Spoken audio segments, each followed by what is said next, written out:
በዚህኛው የፕሮግራማችን ክፍል ደግሞ ስለ አርሰናል የጎል ማስቆጠር ሂደት የምንመለከት ይሆናል። አርሰናሎች በዘንድሮ የውድድር ዓመት በእንግሊዝ ፕሪምየር ሊግ 10 የተለያዩ ጎል አስቆጣሪዎች ያሉበት እግር ኳስ ክለብ ሆኗል። በዚህም ከየትኛውም ክለብ በላይ በርካታ ተጫዋቾች ጎል ያስቆጠሩበት ክለብ አርሰናል ሆኗል። ይህ እንዴት ሊሆን ቻለ? ከባለፈው ዓመትስ ጋር እንዴት ሊነጻጸር ይችላል የሚለውን በዚህኛው የፕሮግራማችን ክፍል እስከ ቪዲዮ መጨረሻ ድረስ ከኛ ጋር አብራችሁ ከቆያችሁ የምንነግራችሁ ይሆናል። ሰላም ጤና ይስጥልን። የተወደዳችሁና የተከበራችሁ ውድ ቻናላችን ተከታታዮች እንዴት ናችሁልን? እግዚአብሔር ይመስገን እኔ በጣም ደህና ነኝ። የምትገኙት አራዳ ሜዳ ኦፊሻል ዩቲዩብ ገጻችን ላይ ነው። ለቻናሉ አዲስ ከሆናችሁ የዩቲዩብ ገጹን ሰብስክራይብ በማድረግና የደወል ምልክቷን በመጫን የቻናላችን ቤተሰቦች እንድትሆኑ በአክብሮት እንጋብዛለን። እንዲሁ ደግሞ ፕሮግራሙን ስትጀምሩ ዩቲዩብ ፕሮግራሙን ለብዙዎች እንዲያደርሰው ላይክ እያደረጋችሁ እንድትጀምሩ የአክብሮት ግብዣችን ነው። የአራዳ ሜዳ ኮሜንታተር ተስፋወርቅ ልዑልሰገድ አብሬያችሁ ቆይታ አደርጋለሁ። ስለምታደምጡን፣ ሁልጊዜም ሀሳቦቻችሁን ስለምጽፉልን፣ ቀና አስተያየቶቻችሁንም ስለምታደርሱንና ምርጫችሁም ስለምታደርጉን እጅግ አድርገን ከልብ እናመሰግናለን። አሁንም ቤተሰብነታችን እንዲቀጥል ላይክ፣ ሰብስክራይብ እያደረጋችሁ ከኛ ጋር አብራችሁ እንድትቆዩ በአክብሮት እንጋብዛለን። ይህንኛው ኢንተረስቲንግ ነጥብ ስለሆነ በዚህኛው ፕሮግራማችን ላይ ወደ እናንተ ይዤው ቀርቤያለሁ። እንግዲህ በባለፈው ሳምንት እንደምታውቁት አርሰናል ፉላምን ባሸነፈበት ጨዋታ ላይ ሊያንድሮ ትሮሳርድ ነበር ለአርሰናል ጎል ያስቆጠሩና በፕሪሚየር ሊጉ ሌላኛው ጎል አስቆጣሪ ተጫዋች ሆኗል። 10 የተለያዩ ተጫዋቾች በአርሰናል እግር ኳስ ክለብ በፕሪሚየር ሊጉ በ2025-26 የውድድር ዘመን ጎል አስቆጥረዋል። ይህም ደግሞ በ8 ጨዋታዎች ከሁሉም ክለቦች በላይ አርሰናልን እንዲቀመጥ ያደርገዋል። የዚህ ጉዳይ ምክንያቱ ምንድን ነው? እና ደግሞ ይሄኛው ከባለፈው ዓመት ጋር ሲነጻጸር እንዴት ባለ መንገድ ይታያል ከሌሎቹም የውድድር ዓመታት ጋር የሚለውን በተወሰኑ ደቂቃዎች የምንመለከት ይሆናል። እንግዲህ አርሰናል የሊጉ መሪ ነው። በ3 ነጥቦች ልዩነት ከማንቸስተር ሲቲ በልጦ ፕሪሚየር ሊጉን እየመራ ይገኛል። በሳምንቱ መጨረሻ ደግሞ ከክሪስታል ፓላስ ጋር ተጠባቂ ጨዋታውን የሚያከናውን ነው የሚሆነው። እንግዲህ እዚህ ፊገር ላይ ማንም መድረስ አልቻለም። እስካሁን ድረስ 10 የተለያዩ ግብ አስቆጣሪዎችን የያዘው አርሰናል ብቻ ነው። ደብል ዲጂት የገባው አርሰናል ነው ማለት ነው። እነ ቶተናም፣ ቼልሲ፣ ብራይተን ያሉ ክለቦችን ብንመለከት ምናልባትም ደግሞ ከአርሰናል በቀጣዩ ደረጃ ላይ ነው የምናገኛቸው። 9 ተጫዋቾች ግብ ያስቆጠሩላቸው ክለቦች አሉ። አርሰናል ግን ደግሞ አሁን ባለበት ሂደት ብዙ ግብ የሚያስቆጥሩ ተጫዋቾች እንዳሉት እያየን እንገኛለን። በእርግጥ እንግዲህ ብያኔው ትክክል ነው ትክክል አይደለም የሚለው ራሱን የቻለ ጥያቄም ቢሆን ያው ብዙ ጎሎች እንዲያስቆጥር የሚጠበቀው ቪክተር ዩኬሬስ ነው። በ63.5 ሚሊዮን ዩሮ በክረምቱ የዝውውር መስኮት ወደ አርሰናል የተዘዋወረው ተጫዋች ብዙ ጎሎችን እንዲያስቆጥር የሚጠበቅበት ተጫዋች ነው። ግን የአርሰናል የጎል ማስቆጠር በርደን ደግሞ ቪክተር ዩኬሬስ ላይ ብቻ የወደቀ አይደለም። በእርግጥ በቻምፒየንስ ሊጉ ጨዋታ በሳምንቱ አጋማሽ አትሌቲኮ ደ ማድሪድ ላይ 2 ጎሎችን ማስቆጠር ችሏል። የ27 ዓመቱ ተጫዋች በአርሰናል ከዚህ በኋላ ብዙ ግቦችን እንዲያስቆጥር የሚጠበቅበት ተጫዋች ነው። ነገር ግን አርሰናል የተከላካይ መስመር ተጫዋቾቹም የፉልባክ ሚና ላይ የሚጫወቱም ተጫዋቾች፣ የ6 ቁጥር ተጫዋቾች፣ የአማካይ መስመር ተጫዋቾች፣ የመስመር አጥቂዎች ጎሎችን የሚያስቆጥሩለት ክለብ ነው። እነ ማርቲን ዙቢሜንዲ፣ ቲምበር፣ ቡካዮ ሳካ ጎሎችን የሚያስቆጥሩበትን ሂደት ተመልክተናል። ከዛ ውጪ ለምሳሌ የዙቢሜንዲ እና የቲምበር ሳካ 2 ጊዜ ጎሎች ያስቆጠሩ ተጫዋቾች ናቸው። ዴክላን ራይስ፣ ሜሪኖ፣ ትሮሳርድ፣ ማጋሌሽ፣ ማርቲኔሊ፣ ሪካርዶ ካላፊዮሪ እንደዚሁ ለአርሰናል ግቦችን በተደጋጋሚ ጊዜ ሲያስቆጥሩ የተመለከትናቸው ተጫዋቾች ናቸው። ስለዚህ በአርሰናል እግር ኳስ ክለብ በኩል ጎል የማስቆጠር ችግር የለም። የትኛውም ተጫዋች ጎል ሊያስቆጠር ይችላል። ምናልባት ከዳቪድ ራያ በስተቀረ ሁሉም ተጫዋቾች ጎል የሚያስቆጥሩበት ክለብ ስለመሆኑ እያየን እንገኛለን። በእርግጥ ገና ፕሪሚየር ሊጉ አሁን 9ኛው ሳምንት ላይ ነው የሚገኘው። ገና የ30 ሳምንታት ጨዋታዎች ይቀራሉ። ግን ደግሞ በአርሰናል የማጥቃት ሂደት በኩል ፖዘቲቭ የሆኑ ምልክቶች፣ ጥሩ የሆኑ ሳይኖች እያየን እንደምንገኝ የተለያዩ ጨዋታዎች ላይ የተመለከትን እንገኛለን። ለምሳሌ በ2024-25 የውድድር ዘመን ከነበረው የሙከራ መጠን ይልቅ በተለይም ደግሞ ከሳጥን ውጪ በዘንድሮ የውድድር ዓመት በርካታ ኳሶች በአርሰናሎች በኩል በአንድ ጨዋታ እየተሞከሩ እንዳሉ ቁጥራዊ መረጃዎች ያሳያሉ። ምክንያቱም የምናያቸው ቁጥሮች በደንብ በግልጽ ስለሚናገሩ ነው። በፔናልቲ ቦክስ ውስጥ በአርሰናል በኩል የሚሞከረው ሙከራ ብንመለከት ለምሳሌ 11% እና 6% በግራ መስመር በኩል፣ 14% እና 4% በቀኝ መስመር በኩል፣ መሀል ላይ ደግሞ 15%፣ 9% እንዲሁ ደግሞ መጨረሻው የፍጹም ቅጣት ምት መምቻ ነጥቧ ላይ 6% በአርሰናል በኩል ሙከራዎች ሲደረጉ እናያለን።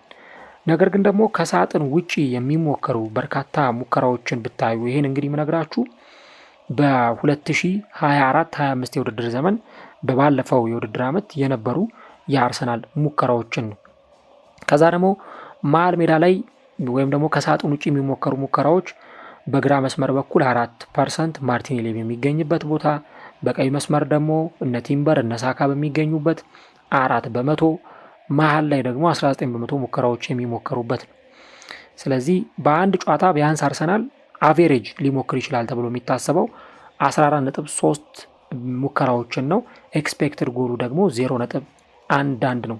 ኤክስፔክትድ ሙከራው በአንድ ጨዋታ ላይ በኤክስጂ መጠን ማለት ነው። ግን የዘንድሮውን የውድድር ዓመት ደግሞ ብትመለከቱት በጣም ላቅ ያለ ሆኖ እንመለከተዋለን። በተለይም አምና ከነበረው አንጻር ሲነጻጸርና ለምሳሌ መሀል ሜዳ ላይ የነበረው ከዛኛው በቁጥር ትንሽ ዝቅ ብሎ ልናየው እንችላለን። ግን በአንድ ጨዋታ ቢያንስ አርሰናል 15.1 ሙከራዎችን ያደርጋል።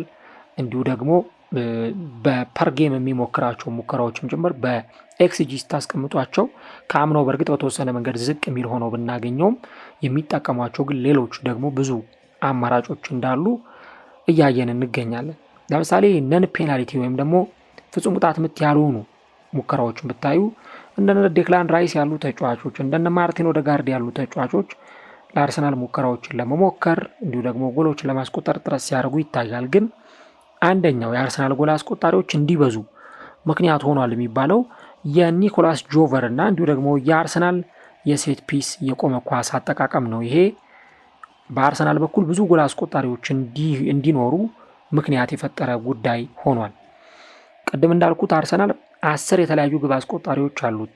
ቶተንሃም ስፐርስ፣ ቼልሲ፣ ብራይተን 9 ግብ አስቆጣሪ ተጫዋቾች አሉት። ከዛ ሊቨርፑል፣ ኤቨርተን፣ ቦርንመስ 7 ተጫዋቾች ጎል አስቆጥረውለታል።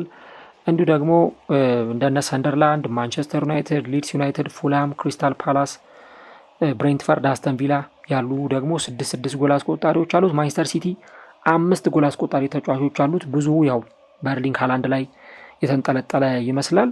ግን ደግሞ አርሰናል በትክክል ምን ያክል በርካታ ግቦችን ደግሞ እያስቆጠረ ነው? ከነዚህ ውስጥ እንግዲህ አርሰናል በሊጉ 15 ጎሎችን አስቆጥሮ 10 የተለያዩ ጎል አስቆጣሪዎች ናቸው ማለት እንግዲህ ደብል ያስቆጠረዋል። ለምሳሌ ቪክተር ዮኬሬስ 2 ግቦችን አስቆጥሯል። እነ ቲምበር 2 ጎሎችን አስቆጥሯል። በክረምቱ የዝውውር መስኮት 250 ሚሊዮን ፓውንድ አርሰናል ለዝውውር ኢንቨስት አድርጓል። ለፊት መስመር ተጫዋቾችም ለሌሎችም ተጫዋቾች ማለት ነው። ግን ብዙ ጨዋታ ደግሞ እየተጫወቱ የሚገኙ ተጫዋቾችም አሉ።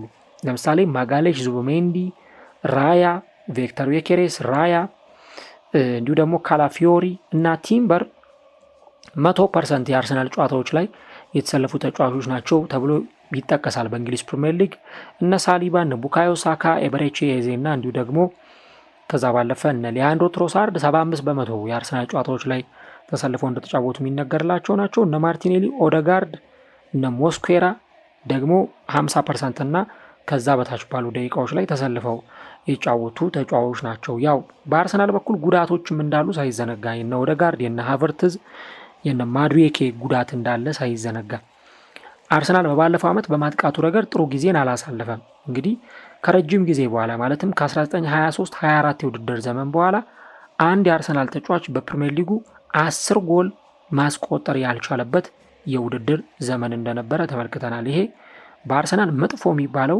ሲዝን ነበር። የባለፈው ዓመት ወይም ደግሞ ባለፈው የውድድር ዓመቱ ኦልሞስት ከ100 ዓመታት በኋላ የተፈጠረ ታሪክ ነው። ከሃቨርትዝ ነው ለአርሰናል 9 ግቦችን በፕሪሚየር ሊጉ አስቆጥሮ የነበረው እና አሁን 10 ጎልና ከዛ በላይ ደግሞ የሚያስቆጥሩ ተጫዋቾች በዘንድሮ የውድድር ዓመት እንዲኖሩ ይጠበቃል። በ2022-23 የውድድር ዘመን 4 የአርሰናል ተጫዋቾች 10 ጎልና ከዛ በላይ ግቦችን ለአርሰናል አስቆጥሯል። ኦዴጋርድ 15 ጎል ነበረው። እነ ቡካዮ ሳካ፣ እነ ማርቲኔሊ በርካታ ግቦችን ያስቆጠሩበት ጊዜ ነበርና የዘንድሮ ሲዝን ደግሞ ለአርሰናል የበለጠ ተጠባቂ እንዲሆን የሚያደርገው ጥሩ ጎል ማስቆጠር የሚችሉ ተጫዋቾች አሉ። ቅድም ባነሳውላችሁ የ2022-23 የውድድር ዘመን የአርሰናል የጎል ማስቆጠር ኃላፊነት አንድ ተጫዋች ላይ ብቻ ይወደቅ አልነበረም። ሁሉም ተጫዋቾች ያንን የጎል ማስቆጠር በርደን የሚከፋፈሉት ሁሉም ተጫዋቾች ጎል ለማስቆጠር ከፍተኛ ጥረት የሚያደርጉበት ነበር። ለዛም ነው በዛ የውድድር ዓመት አርሰናል በሁሉም ውድድሮች ከ100 በላይ ጎሎችን ማስቆጠር የቻለው። በፕሪሚየር ሊጉ ደግሞ ኦልሞስት ከ80 በላይ ጎሎችን አርሰናል ሲያስቆጥር ተመልክተናል እና ይሄ ለአርሰናል እግር ኳስ ክለብ በተለይም ደግሞ ሲዝኖቹን እንዴት ባለ መንገድ ለውጥ እያመጣ እንዳለ እየተመለከትን እንገኛለን። በርካታ ጨዋታዎች ላይ በቻምፒየንስ ሊጉም በፕሪሚየር ሊጉም ላይ በርከት ያሉ ግቦችም ነው አርሰናሎች እያስቆጠሩ የሚገኙት። ቅድም እንዳነሳ ነው ጎል አስቆጣሪዎቹ ቫራይቲ ያላቸው እነ ማጋሌሽም እነ ዙብሜንዲም ከዛ ባለፈ እነ ዩኬሬስም እነ ሳካም ጎል ሲያስቆጥሩ ስለምንመለከትና ቀጣይ ደግሞ ይህን ነገር እንዴት ባለ መንገድ ሊያስቀጥሉት ይችላሉ፣ ሌሎች ጎል አስቆጣሪ ተጫዋቾችን ደግሞ አርሰናል እንዴት ባለ መንገድ ክሬት ሊያደርግ ይችላል የሚለውን ቀጣዩ ጊዜ ላይ አብረን የምንመለከተው ጉዳይ ይሆናል። ዞሮ ግን በአርሰናል በኩል የጥሩ ሲዝን ጅማሮ አሁን ከዚህ በኋላ እንዴት ባለ መንገድ ይቀጥላል የሚለውን ቀጣዮቹ ጊዜያት ምላሽ የሚሰጡ ይሆናል። የመጀመሪያዎቹ 8 ጨዋታዎች አርሰናልን በመሪነት ቦታ ላይ እንዲቀመጥ አድርገውታል። እሁድ ዕለት ደግሞ ከክሪስታል ፓላስ ጋር በለንደን ደርቢ አርሰናል ሌላኛውን ወሳኙን ጨዋታ የሚያከናውን ነው የሚሆነው። የውጤት ግምቶቻችሁን ልታደርሱን ትችላላችሁ። ስለ አርሰናል ጎል አስቆጣሪ ተጫዋቾችስ ምን ትላላችሁ? ሀሳቦቻችሁን ጻፉልን። በምንሰራቸው ፕሮግራሞች ዙሪያም ደግሞ ኮሜንት እንድሰጡን እንጋብዛለን። ምን እንጨምር፣ ምን እናስተካክል፣ እንዲሁ ደግሞ ምን አይነት ፕሮግራሞችን ከዚህ በኋላ እንድንሰራላችሁ ትፈልጋላችሁ የሚለውን ሀሳቦቻችሁን ልታደርሱን ትችላላችሁ። የእንግሊዝ ፕሪሚየር ሊግ ጨዋታዎች እንግዲህ ከዕለተ አርብ ጀምሮ መደረግ ጀምረዋል። በ9ኛ ሳምንት ነገም ይቀጥላሉ። እንዲሁ ደግሞ እሁድም የእንግሊዝ ፕሪሚየር ሊግ ጨዋታዎች በ9ኛ ሳምንት የሚደረጉ ይሆናልና ምርጥ ጨዋታዎችን እንመለከታለን ተብሎ ይጠበቃል። ለማንኛውም ይህንን ነጥብ እናንሳ በሚለው ነው። በተለይ ደግሞ የአርሰናል ማጥቃት በብዙ መንገድ አስገራሚ ስለሆነ እስቲ ይህን ነገር ለአድማጮች እንደርሳቸው በማለት ይህን ነገር ወደ እናንተ ይዘን ቀርበናል። ሀሳቦቻችሁ ልጽፉልን ትችላላችሁ።